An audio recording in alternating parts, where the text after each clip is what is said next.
सभी बंधुओं को नमस्कार। स्वागत है आपका फिर से गवर्नमेंट एग्जाम प्रिपरेशन चैनल में। देखिए, जो एनर्जी और बेसल मेटाबॉलिज्म का पहला पार्ट है 1 से लेकर 21 क्वेश्चन तक, वो हमने अपलोड कर दिया है, जाके देख लीजिए उसको।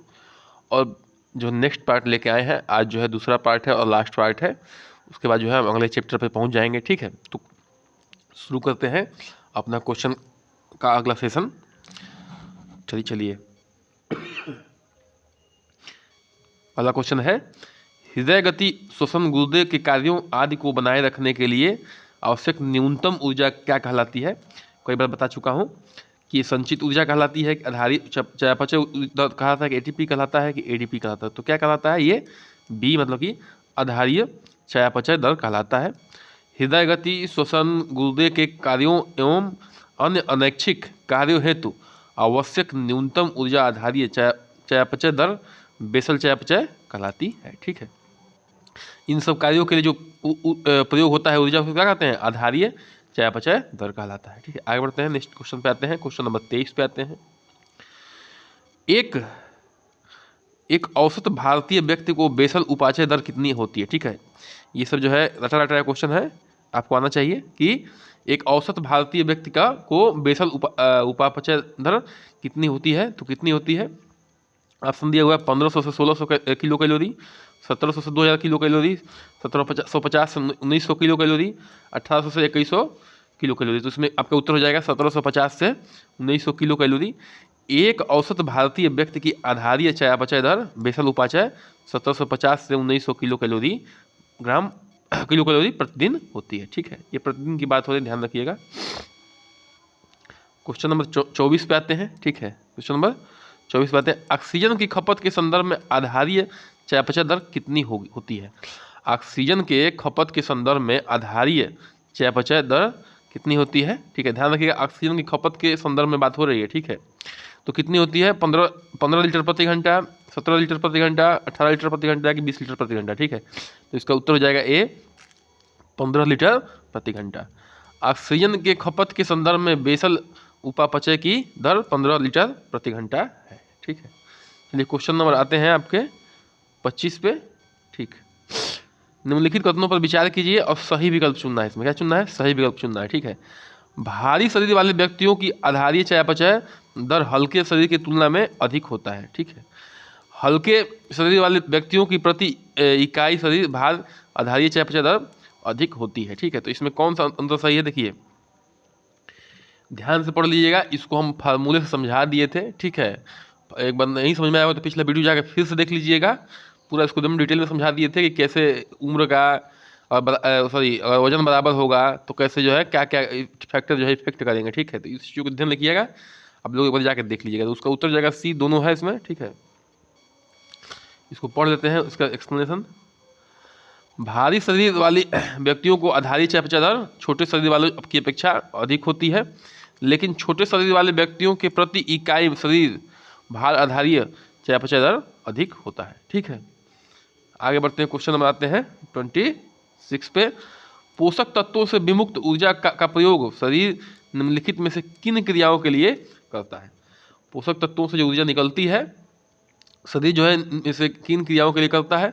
तो आधारीय चयापचयी क्रियाओं के लिए, शारीरिक वृद्धि एवं टूट फूट की मरम्मत के लिए, मांसपेशियों की क्रियाओं एवं गति के लिए। ठीक है, उपयुक्त सभी, तो इसका आंसर क्या होगा? उपयुक्त सभी। देखिए, जो भी ऊर्जा होता है ये सभी कामों के लिए उपयोग होता है। ठीक है, खाली एक कामों के लिए उपयोग नहीं होता है। ठीक, जो भी हम भोजन लेते हैं वो सभी कामों के लिए उपयोग होता है। ग्लूकोज के ऑक्सीकरण से विमुक्त ऊर्जा प्रयोग शरीर द्वारा आधारीय चयापचय क्रियाओं, शारीरिक वृद्धि एवं टूट फूट की मरम्मत के लिए, मांसपेशियों की गति एवं मानसिक क्रियाओं हेतु किया जाता है।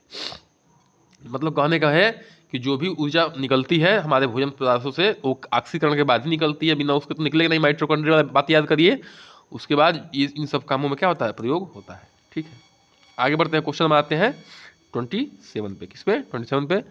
खाद्य पदार्थों में उपस्थित रासायनिक ऊर्जा का प्रयोग निम्नलिखित में से किस अन्य ऊर्जा रूपों में परिवर्तित किया जाता है? ठीक है, देखिए, तो सारे रूपों में प्रयोग किया जाता है। देखिए, यांत्रिक ऊर्जा के रूप में मसल्स में होता है, शारीरिक ऊष्मा शारीरिक टेम्परेचर के रूप में, विद्युत ऊर्जा जो हमारे नर्व सिस्टम एक दूसरे को पहुंचाती है संदेश, वो भी तो क्या है? एक तरह का विद्युत ऊर्जा है। ठीक है, जो हमारे नर्वस सिस्टम है उसमें क्या होता है, ऊर्जा जो है विद्युत ऊर्जा के रूप में काम करके जो है एक दूसरे को सूचना पहुंचा। जैसे मान लें कि आपको कहीं चोट लग गई तो दिमाग तक सूचना कैसे जाता है, नर्वस सिस्टम के द्वारा जाता है ना, तो वहाँ पे क्या होता है, इलेक्ट्रिकल सिग्नल के रूप में काम करता है। ठीक है, ये मत सोचिएगा कि बिजली बिजली कैसे बनती है। ठीक है, तो ये सब चीज़ें हैं उपयुक्त सभी।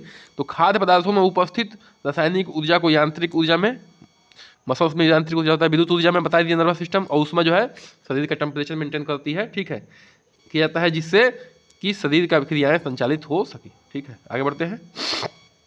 थोड़ा सर्दी हो गई है, ठीक है, कोऑपरेट करिएगा। निम्न में से कौन सही सुमेलित नहीं है? ठीक है, सही सही सुमेलित नहीं है की बात करें, देखिए क्वेश्चन को आपको बिल्कुल ध्यान से पढ़ना है। नहीं है और सही है, ठीक है, इसमें खेल हो जाता है, गड़बड़ कभी कभी, इसलिए ध्यान से पढ़िएगा। नहीं की बात हो रही है तो मांसपेशियों का गतिशीलता यांत्रिक ऊर्जा में, तंत्रिकाओं में संवेदन प्रसारण विद्युत ऊर्जा में। ठीक है, खाद्य पदार्थों में संचित ऊर्जा जैव ऊर्जा, शरीर की ताप नियंत्रण, शारीरिक ऊष्मा। ठीक है, तो ये जो है सी वाला जो है क्या है, ये जो है नहीं है सुमेलित, बाकी सब क्या है, सही है, बाकी सब क्या है, सही है। तो खाद्य पदार्थों में उपस्थित ऊर्जा रासायनिक ऊर्जा के रूप में संचित होता है। जो खाद्य पदार्थों में ऊर्जा होता है वो रासायनिक ऊर्जा के रूप में उपस्थित होता है, न कि जैव ऊर्जा के रूप में, जिसे आवश्यकता अनुसार ऊर्जा के विभिन्न रूपों में बदला जाता है। ठीक है, आगे बढ़ते हैं, क्वेश्चन नंबर आते हैं 29 पे। देखिए कृपया करके चैनल को सब्सक्राइब करिए, लाइक करिए, शेयर करिए। ठीक है, हम जो है क्वेश्चन का टेस्ट सीरीज भी लाने वाले हैं, मतलब कि डेली 10 क्वेश्चन का सीरीज रहेगा। ठीक है, और उसमें जो है टॉपिक वाइज क्वेश्चन रहेंगे। ठीक है, जिस तरह से ऑब्जेक्टिव क्वेश्चन बनते हैं वैसे क्वेश्चन लेके आऊँगा मैं। ठीक है, तो कृपया करके चैनल को सब्सक्राइब करिए, लाइक करिए, शेयर करिए। ठीक है, बन रहिए हमारे साथ। ठीक है, चलिए आते हैं क्वेश्चन नंबर 29 पे। अनैच्छिक क्रियाओं, ठीक है, जो ऐसी क्रियाएं जो आप नहीं चाहते हैं फिर भी हो जाती है, कौन सा, फेफड़े का काम, दिमाग का काम, हार्ट का काम, मांसपेशियों का काम, किडनी का काम, पाचन तंत्र का काम, ये सब क्या है, अनैच्छिक क्रियाएं जो आप नहीं चाहते फिर भी होता है, का संचालन वो विश्राम करते हुए किस ऊर्जा का व्यय किया जाना कहलाता है। ठीक है, जब विश्राम करते हैं तो किस ऊर्जा का व्यय कहलाता है, तो देखिए इसमें यांत्रिक ऊर्जा है, रासायनिक ऊर्जा है, जैव ऊर्जा है और विश्राम ऊर्जा है, तो वो कौन सा है, विश्राम ऊर्जा। ठीक है, अनैच्छिक क्रियाओं में के संचालन है वो विश्राम करते हुए जिस ऊर्जा का व्यक्ति व्यय करता है उसे वह विश्राम ऊर्जा कहलाता है। क्या कहलाता है, विश्राम ऊर्जा कहलाता है। क्वेश्चन नंबर 30 पे आते हैं। किसी सामान्य व्यक्ति के कुल ऊर्जा व्यय का लगभग कितना प्रतिशत भाग विश्राम ऊर्जा में के रूप में व्यय होता है? ध्यान रखिएगा, ये इंपॉर्टेंट क्वेश्चन हो सकता है कि किसी सामान्य व्यक्ति के कुल ऊर्जा का व्यय का लगभग कितना प्रतिशत भाग जो है विश्राम ऊर्जा में व्यय हो जाता है। ध्यान रखिएगा, 40% है ऑप्शन, 56% है, 66% है, 68% है, तो कितना है, इसका उत्तर हो जाएगा 66%। देखिए 66% जो है विश्राम ऊर्जा में उसका खत्म हो जाता है अंदर क्रियाओं में। किसी सामान्य व्यक्ति के कुल ऊर्जा व्यय का लगभग 66% भाग विश्राम ऊर्जा के रूप में व्यय हो जाता है। आगे बढ़ते हैं, क्वेश्चन नंबर आते हैं 31 पे। निम्नलिखित में सही सुमेलित नहीं है, ध्यान देने नहीं की बात हो रही है, इकाई है और देखिए ऊर्जा की मात्रा है। ठीक है, तो शरीर के क्रियाकलाप 15 से 30%, विश्राम ऊर्जा 60 से 75%, भोजन की उसमें 10%, ऑक्सीजन की खपत 21 लीटर। ठीक है, तो इसमें जो है कौन सही नहीं है, तो अभी हम लोग ऊपर पढ़ चुके थे, ऑक्सीजन खपत जो है ऊपर पढ़ चुके थे, तो ये सही नहीं है, तो यही आंसर हो जाएगा। ठीक है, यही आंसर हो जाएगा, बाकी सब सही है और ये सही नहीं था, इसलिए ये आंसर हो जाएगा। ठीक है, ऑक्सीजन की खपत के संदर्भ में आधारीय चयापचय की दर लगभग 15 लीटर प्रति घंटा होती है। कितना होती है, 15 लीटर प्रति घंटा। इसमें कितना दिया हुआ है, 21 लीटर प्रति घंटा दिया हुआ है। तो एक सब ये सब डाटा जो है याद कर सकते हो, याद करने का बिल्कुल एक ही तरीका, बार बार रिवाइज करिए। देखिए मैं बार बार इस बात को रिवाइज करता हूँ कि आप बार बार रिवाइज करिए। ठीक है, कभी ना कभी किसी बहन के दिमाग में बात बैठ जाएगी कि हाँ रिवाइज करने से होता है। देखिएगा उस दिन जो है उसका पढ़ाई का स्तर, पढ़ाई का लेवल सब कुछ बदल जाएगा। कृपया करके वीडियो कम से कम 2 बार से कम मत देखिए। क्यों, क्योंकि जो है आपका एक बार तो गाने की तरफ सुन लीजिए, एक बार जो है थोड़ा सा नोट्स बना लीजिए, नोट्स जरूर बनाइए। ठीक है, अन्य विकल्प सही सुमेलित है। ठीक है, चलिए क्वेश्चन नंबर 32 पे आते हैं। किस पे आते हैं, 32 पे आते हैं। निम्नलिखित में से सही सुमेलित है। ठीक है, निम्नलिखित में से सही सुमेलित है, तो क्या सही सुमेलित है, देखिए 1 ग्राम कार्बोहाइड्रेट 27, 1 ग्राम वसा, ध्यान रखिएगा इसमें सही सुमेलित की बात पूछ रहा है। बाकी 1 ग्राम प्रोटीन में 25, और देखिए रखिएगा ये किलो कैलोरी नहीं है, कंफ्यूज मत होइएगा, ये ना कि ये किलो कैलोरी में, अब यहाँ से डाटा चेंज कैसे हो गया, यहाँ पे किलो जूल है, क्या है, किलो जूल है, ध्यान रखिएगा। 1 ग्राम एल्कोहल, तो कौन सही सुमेलित है इसमें, देखिए ध्यान से पढ़ लीजिए, इसमें जो है डी सही सुमेलित है। डी से मतलब नहीं, आप मेन जो है चार्ट देख लीजिए, ये चार्ट देख लीजिए, चार्ट की सही चार्ट है, इसको याद कर लीजिएगा कि कार्बोहाइड्रेट से निकलता है 17 किलो जूल, वसा से निकलता है 1 ग्राम की बात हो रही है प्रति ग्राम में, 1 ग्राम अगर कार्बोहाइड्रेट लेंगे तो उसमें 17 किलो जूल क्या निकलेगा, एनर्जी निकलेगा। वसा एक ग्राम लेंगे तो 37.6 किलो जूल निकलेगा। प्रोटीन 1 ग्राम लेंगे तो कितना निकलेगा, 17 किलो जूल निकलेगा। ये जूल की बात हो रही है, ध्यान रखिएगा, मैं फिर बता दे रहा हूँ, ये किलो कैलोरी की बात नहीं हो रही है, ठीक है। एल्कोहल लेंगे तो कितना हो जाएगा, क्यों, क्योंकि दोनों को पढ़ना जरूरी है, कैलोरी भी और जूल भी, ठीक है। एल्कोहल लेंगे एक प्रति ग्राम तो कितना होगा, 29.3 किलो जूल निकलेगा, ठीक है। तो इस तरह से ध्यान रखिएगा इस बातों को। क्वेश्चन नंबर आते हैं किस पे, 33 पे। बम कैलोरीमीटर किसके मापन हेतु प्रयुक्त होता है, ठीक है, वही पर बता चुके हैं। अब ध्यान से सुन लीजिए, ऑप्शन खाद्य पदार्थों में उपस्थित ऊर्जा, सौर ऊर्जा, जय ऊर्जा, विद्युत ऊर्जा, ठीक है। तो ये क्या होता है, बम कैलोरीमीटर किस में प्रयोग होता है, तो खाद्य पदार्थों में उपस्थित ऊर्जा को मापने के लिए। किसी खाद्य पदार्थों में उपस्थित ऊर्जा के मापन हेतु जिस यंत्र का प्रयोग किया जाता है उसे बम कैलोरीमीटर कहा जाता है, ठीक है। क्या कहा जाता है, उसे बम कैलोरीमीटर कहा जाता है। क्वेश्चन नंबर आते हैं 34 पे, ठीक है। क्वेश्चन नंबर आते हैं 34 पे। एक मिनट, थोड़ा सा ऊपर चला गया, ठीक है।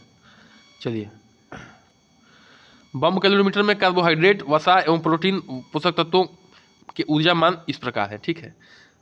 एक मिनट थोड़ा सा चेक कर लें, हाँ यहाँ तो हो चुका था। चलिए, बम कैलोरीमीटर में कार्बोहाइड्रेट, वसा एवं प्रोटीन पोषक तत्वों में ऊर्जा मान की इस प्रकार है, ठीक है। अब इसमें देखना है, याद रखना है, देखिए 1 ग्राम बम कैलोरीमीटर के हिसाब से पूछ रहा है, ठीक है। थोड़ा सा देखिए, हर मशीन का रीडिंग होता है अलग, कई कैलोरीमीटर है तो अपना अपना रीडिंग दिखाते हैं। तो ये अभी फिलहाल जो है बम कैलोरीमीटर की रीडिंग के हिसाब से पूछ रहा है, ठीक है। ऐसे क्वेश्चन तो आना बड़ा मुश्किल है, लेकिन अगर कठिन क्वेश्चन बन जाएगा तो आ सकता है, ठीक है। कठिन क्वेश्चन बनेगा तब। 1 ग्राम कार्बोहाइड्रेट में 4.30 किलो कैलोरी, 1 ग्राम वसा में 9.45 किलो कैलोरी, 1 ग्राम प्रोटीन में 4.35 किलो कैलोरी, ठीक है। तो देखिए उसका उत्तर होगा ए, मतलब कि 1 और 2 ऑप्शन क्या है, सही विकल्प चुनना था तो सही है, ठीक है, ये ध्यान रखिएगा। तो देखिए फिर से चार्ट दिया हुआ है कि बम कैलोरीमीटर में पोषक तत्वों के प्रति ग्राम इकाई में ऊर्जा की मात्रा इस प्रकार है। पोषक तत्व प्रति ग्राम में ऊर्जा किलो कैलोरी, जैसे कार्बोहाइड्रेट में 4.30, वसा से 9.45 और प्रोटीन से 5.65, ठीक है, इसे ध्यान रखिएगा। चलिए क्वेश्चन हम आते हैं किस पे, किस पे आते हैं, क्वेश्चन आते हैं 35 पे।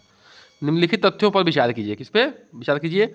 बम कैलोरीमीटर में पोषक तत्व पूर्ण रूप से ऑक्सीकृत हो जाते हैं तथा ऊष्मा, कार्बन डाइऑक्साइड और जल में परिवर्तित हो जाते हैं, ठीक है।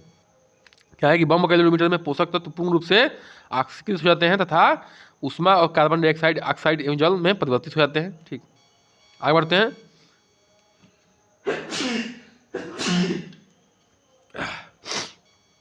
आते हैं क्वेश्चन नंबर ऑप्शन 2 पे। मानव शरीर में पोषक तत्व संपूर्ण रूप में ऑक्सीकृत नहीं हो जाते होते, ठीक है। तो इसका आंसर क्या हो जाएगा, इसका आंसर हो जाएगा सी। उपयुक्त दोनों क्या है, विकल्प सही है, ठीक है। इसका एक्सप्लेनेशन पढ़ लीजिए। बम कैलोरीमीटर में पोषक तत्व पूर्ण रूप से ऑक्सीकृत हो जाते हैं तथा ऊष्मा, कार्बन डाइऑक्साइड एवं जल में परिवर्तित हो जाते हैं, जबकि मानव शरीर में पोषक तत्व संपूर्ण रूप से ऑक्सीकृत नहीं होते, ठीक है। मानव शरीर में पोषक तत्व संपूर्ण रूप से ऑक्सीकृत नहीं हो पाते हैं, इसलिए ऊर्जा की प्रति ग्राम मात्रा बम कैलोरीमीटर में अधिक प्राप्त होता है। ध्यान रखिएगा, बम कैलोरीमीटर में पूरे के पूरे जो है क्या होता है, सब पोषक तत्व क्या होते हैं, ऑक्सीकृत हो जाते हैं, सब जल जाते हैं, लेकिन मानव शरीर में नहीं जल पाता है, इसलिए बम कैलोरीमीटर में जो है मान कैलोरी का ज़्यादा आ जाता है, ठीक है, और मानव शरीर में कम आता है। इस चीज़ का ध्यान रखिएगा। चलिए, अच्छा क्वेश्चन था, टेक्निकल क्वेश्चन था, ठीक है। मानव शरीर द्वारा ग्रहण किए गए भोजन उपस्थित पोषक तत्वों के अवशोषण की मात्रा दी गई है, ठीक है। मानव शरीर द्वारा ग्रहण किए गए भोजन उपस्थित पोषक तत्वों के अवशोषण की मात्रा दी गई है, मतलब अवशोषण की मात्रा मतलब कि कितना प्रतिशत जो है, जितना जैसे हम कार्बोहाइड्रेट लेते हैं, वसा लेते हैं, प्रोटीन लेते हैं, तो कितना उसका कितना प्रतिशत हमारा शरीर अवशोषण करता है, ठीक है। कार्बोहाइड्रेट है, वसा है और प्रोटीन है, तो कार्बोहाइड्रेट का 97%, वसा का 98% अवशोषण होता है, प्रोटीन का 92% अवशोषण होता है। तो इसका उत्तर क्या हो जाएगा, बी हो जाएगा, 1 और 3 हो जाएगा, ठीक है। ध्यान दीजिए, ये अवशोषण कम क्यों होता है, क्योंकि पूरी तरह से हमारे जो बॉडी में ऑक्सीकृत नहीं हो पाता है जो भी हम पोषक तत्व लेते हैं, ठीक है, चाहे कार्बोहाइड्रेट हो, चाहे वसा हो, चाहे प्रोटीन हो। मानव शरीर द्वारा ग्रहण किए गए भोजन में कार्बोहाइड्रेट का 97%, वसा का 95% और प्रोटीन का 92% भाग अवशोषित होता है। देखिए जो ये वसा का दिया 98%, वो कितना होगा, वसा का 95% होगा, ठीक है। ये सब चीज़ों को याद रखना है। सब देखिए सब सारे क्वेश्चन जो है अच्छे चल रहे हैं, अच्छा है। निम्न तथ्यों में से विचार कीजिए, चयापचय क्रिया में कार्बोहाइड्रेट एवं वसा से कुछ मात्रा में ऊर्जा नष्ट हो जाती है। चयापचय क्रिया में प्रोटीन पूर्ण रूप से ऑक्सीकृत हो जाती है, ठीक है, इसलिए चयापचय क्रिया में प्रोटीन में कोई ऊर्जा नष्ट नहीं होती। क्या करना है इसमें, उपयुक्त में से सही विकल्प चुनना है, ठीक है। देखिए ध्यान सुनिए, सही विकल्प चुनना है तो इसमें उसका उत्तर हो जाएगा डी, उपयुक्त में से कोई नहीं होगा। जो मेन पॉइंट है ये पढ़ लीजिए, चयापचय क्रिया में कार्बोहाइड्रेट एवं वसा से कोई ऊर्जा नष्ट नहीं होता है, कोई ऊर्जा नष्ट नहीं होता है। प्रोटीन मतलब कहने का मतलब इनको पचाने में इनको जो है कोई ऊर्जा नष्ट नहीं होता है, लेकिन परंतु प्रोटीन के चयापचय में कुछ मात्रा में ऊर्जा नष्ट हो जाती है क्योंकि प्रोटीन पूर्ण रूप से ऑक्सीकृत नहीं हो पाता है, ठीक है, इसे ध्यान रखिएगा। आते हैं क्वेश्चन नंबर किस पे, 38 पे। न्यूमेरिकल टाइप का क्वेश्चन है और बहुत लेकिन बहुत आसान है, ध्यान से देखिएगा तो समझ में आ जाएगा। 100 ग्राम किलो कैलोरी चावल में 78.2 ग्राम कार्बोहाइड्रेट, 6.28 ग्राम प्रोटीन और 5.5 ग्राम वसा उपस्थित है। तो एक्वावाइट ब्राइट फैक्टर के प्रयोग से 100 ग्राम चावल में उपस्थित कुल ऊर्जा का मात्रा कितना होगा। देखिए ध्यान सुनिए, इसका उत्तर सी होगा, लेकिन निकालेंगे कैसे, एकदम बहुत आसानी तरीके से निकल जाएगा। देखिए 1 ग्राम कार्बोहाइड्रेट में कितना होता है, 1 ग्राम कार्बोहाइड्रेट में कितना किलो कैलोरी जो है ऊर्जा निकल रहा था एक्वाबाइट फैक्टर के अनुसार, तो 4 किलो कैलोरी। तो 78.2 ग्राम में कितना निकलेगा, तो 4 से गुणा कर दीजिए तो ये उत्तर आ जाएगा, ये इतना आ जाएगा। फिर एक ग्राम प्रोटीन में 4 किलो कैलोरी निकल रहा था ऊर्जा, और 6.8 दिया हुआ है उतना चावल में, तो गुणा कर दिए तो चावल का प्रोटीन निकल जाएगा, ठीक है। वसा कितना निकल रहा था, 9 निकल रहा था, 9 किलो कैलोरी कितना 1 ग्राम में, तो 0.5 उसमें वसा है, 9 से मल्टीप्लाई करें तो 4.5 हो जाएगा। अब तीनों क्या कर दीजिए, जोड़ दीजिए, तीनों क्या कर देंगे, जोड़ देंगे तो इतना जाएगा उत्तर 344.5 किलो कैलोरी आ जाएगा, ठीक है। कितना जाएगा, 344.5 किलो कैलोरी। बहुत आसान है, एक बार फिर से समझा दे रहा हूँ। 78.2 जो है उतने कितने चावल में दिया हुआ है, देखिए इतने चावल में, इस 100 ग्राम चावल में 100 ग्राम चावल में दिया हुआ है, 100 ग्राम चावल में इतना दिया हुआ है, ये कार्बोहाइड्रेट प्रोटीन और उसका मात्रा क्या कहते हैं, वसा का मात्रा। तो जो हम लोग याद किए हैं किलो कैलोरी का मान, उसमें क्या करना है, 100 ग्राम वाले में 78.2 मिल रहा है तो 4 से गुणा कर दीजिए, कार्बोहाइड्रेट का वो है, और प्रोटीन का गुणा कर दीजिए 4 से, 6.8 ग्राम जो है प्रोटीन मिल रहा है 100 ग्राम चावल में, और 100 ग्राम चावल में कितना मिल रहा है, 0.5 ग्राम मिल रहा है, ठीक है। ये नहीं याद करना है आपको, ये लेकिन ये याद रखना है, ये फैक्टर याद रखना है, ठीक है, ये वाला फैक्टर याद रखना है आपको। तो क्या जाएगा, ये बार बार हम इसको याद भी करवाए हैं, ठीक है। तो मल्टीप्लाई करके आएंगे, फिर इसको जोड़ देंगे तो जो है इतना किलो कैलोरी क्या मिल जाएगी, उससे कुल ऊर्जा मिलेगी, ठीक है। इस चीज़ को ध्यान रखिएगा, ऐसे क्वेश्चन बन सकते हैं। भोजन के पोषक तत्वों में अवशोषित ऊर्जा की मात्रा निम्न में से किसके द्वारा मापी जाती है। भोजन के पोषक तत्वों में अवशोषित ऊर्जा की मात्रा निम्न में से किसके द्वारा मापी जाती है। Bomb calorimeter, acquire bright factor, Benedict RC calorimeter, सब कुछ बता चुके हैं। 7-8 मशीनों को बताए थे, 4-5 मशीन हमको दिखाए भी थे, ठीक है। तो इसमें उत्तर क्या हो जाएगा, डी हो जाएगा। खाद्य पदार्थों में उपस्थित पोषक तत्वों के अवशोषण से प्राप्त ऊर्जा की मात्रा ज्ञात करने के लिए बम कैलोरीमीटर या एक एक्वायर ब्राइट फैक्टर तथा बेंडिक्ट आरसी कैलोमीटर तीनों का पैमाने का प्रयोग किया जाता है, ठीक है। कृपया करके करिए चैनल को सब्सक्राइब, लाइक और शेयर, बने रहिए हमारे साथ, ठीक है। आज का अंतिम प्रश्न, भोजन में उपस्थित पोषक तत्वों के ऑक्सीकरण में प्रयुक्त ऑक्सीजन की मात्रा के आधार पर उपस्थित ऊर्जा की मात्रा बताने वाले मापक हैं, ठीक है। भोजन में उपस्थित पोषक तत्वों के ऑक्सीकरण के में प्रयुक्त ऑक्सीजन की मात्रा के आधार पर उपयुक्त ऊर्जा की मात्रा बताने वाले कौन मापक हैं, तो ये है acquire bright factor, Benedict oxy calorimeter, bomb calorimeter और उपयुक्त। देखिए तो ऑक्सी से याद कर लीजिए, इसमें ऑक्सी आधा है, ठीक है, और ऑक्सीकरण से जो निकलता है, ठीक है। तो बेंडिक्ट ऑक्सी कैलोमीटर जो है क्या करता है, ऑक्सीकरण के में प्रयुक्त ऑक्सीजन की मात्रा के आधार पर उपस्थित ऊर्जा की मात्रा को बताता है, ठीक है। तो इसको एक्सप्लेनेशन पढ़ लेते हैं। जब किसी भी कार्बनिक पदार्थ को जलाया जाता है तो इस क्रिया में ऑक्सीजन की उपयोग होता है, क्या होता है, कोई भी पदार्थ चलेगा, देखिए कोई भी पदार्थ चलेगा, चाहे आप कागज क्यों जलाए, तो उसमें ऑक्सीजन जब तक वहाँ प्रेजेंट नहीं रहेगा तब तक नहीं जलेगा, क्योंकि बचपन से पढ़ते आ रहे हैं ऑक्सीजन किसी भी चीज़ को जलाने में क्या करता है, सहायता करता है, बिना ऑक्सीजन के वहाँ जल नहीं सकता है, ठीक है। तो उपयोग की गई ऑक्सीजन की मात्रा उत्पन्न ऊष्मा की मात्रा से प्रत्यक्ष रूप से संबंधित है, ठीक है। उपयोग की गई ऑक्सीजन की मात्रा क्या है, उत्पन्न ऊष्मा की मात्रा से क्या है, प्रत्यक्ष रूप से संबंधित है। बेंडिक्ट ऑक्सी कैलोरीमीटर इस आधार पर ऊर्जा को मापता है, ठीक है। इस तरह से आज का 100वां सेशन समाप्त। एकदम बिल्कुल एक बार नहीं, कम से कम 2 बार देखिए, बिल्कुल देखिए और ध्यान से देखिए, ठीक है। क्वेश्चन को पढ़ पढ़ के देखिए, अपने से खुद से लगाने की कोशिश करिए, जो समझ में आए शार्ट नोट्स बनाइए। देखते रहिए, बने रहिए हमारे साथ। देखने के लिए धन्यवाद। नमस्कार, जय हिंद।